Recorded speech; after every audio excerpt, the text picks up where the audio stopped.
Hello and welcome to another edition of Business Weekly on Citi TV. I am Pius Amihere Eduku. Coming up in this edition, telecom giant MTN to finalize processes to steal 35% of its stake to locals by the end of this year. And steel manufacturing company Ryder Steel Ghana Limited lays off over 1,000 workers due to high cost of operations. Details of these plus other top business stories coming up. Don't go away.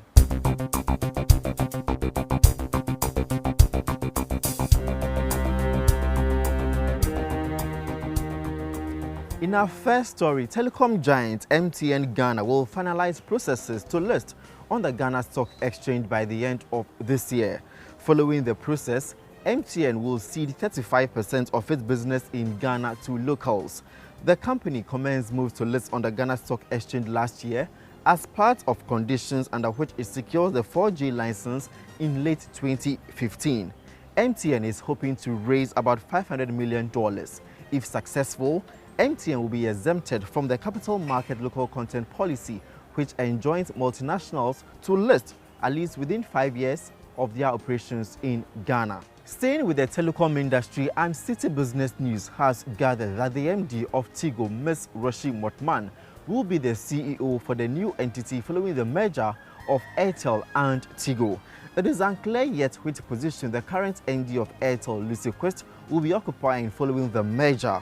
The parent company of the two telecom operators early this month officially announced their merger in Ghana. The merger between the two entities is likely to push the new company to the number 2 spot of leading telecom operators in the country after MTN, which is currently leading. Meanwhile, players in the telecom industry have predicted that the leading telecom operator MTN is likely to suffer following the merger between Airtel and Tigo. Telecom analyst Fuad Chalabi tells Citi Business News the market share of MTN is likely to be slashed by 5 to 10% if the new entity puts in place the necessary measures. Let's now take you to the banking sector, where the latest annual percentage rate and average interest report by the Bank of Ghana has shown that the Royal Bank offers the highest interest on deposit. At 17%, the Royal Bank topped over 31 banks, said it in the survey. The least was offered by Standard Chartered Bank at 6.04%. Also, First Atlantic Bank offers the highest rate on car loans at 43.6%, with the least being offered by Bank of Baroda between 24.5% and 28.8%. On mortgage loans, GCB Bank's 40.3% emerged as the highest. The least is being offered by Bank of Baroda. Its rate is between 24.5% and 28.8%. Meanwhile, First Atlantic Bank also topped in the agri loans category with 41.2%. The least is, however, offered by Standard Chartered Bank with 24% and 32%, depending on the customer. To one of our headline stories this week, and steel manufacturing company Ryder Steel Ghana Limited has laid off over 1,400 direct and indirect workers due to the company's inability to sustain its high cost of operations. The company's director, TP Patnek, who confirmed this to Citi Business News, also explained that the company has since October last year shut down its operations. Let's now take you to Parliament, because the House has approved the amendment of 4 tax cuts presented to it by the Finance Minister Ken Ofori-Atta early this week.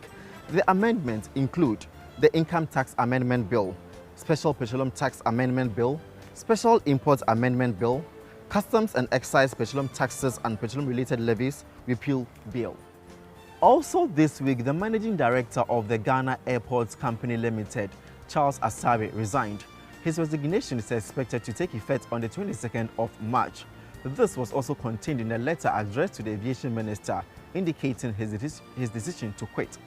Mr. Charles Asare was appointed by former President John Mahama in 2013.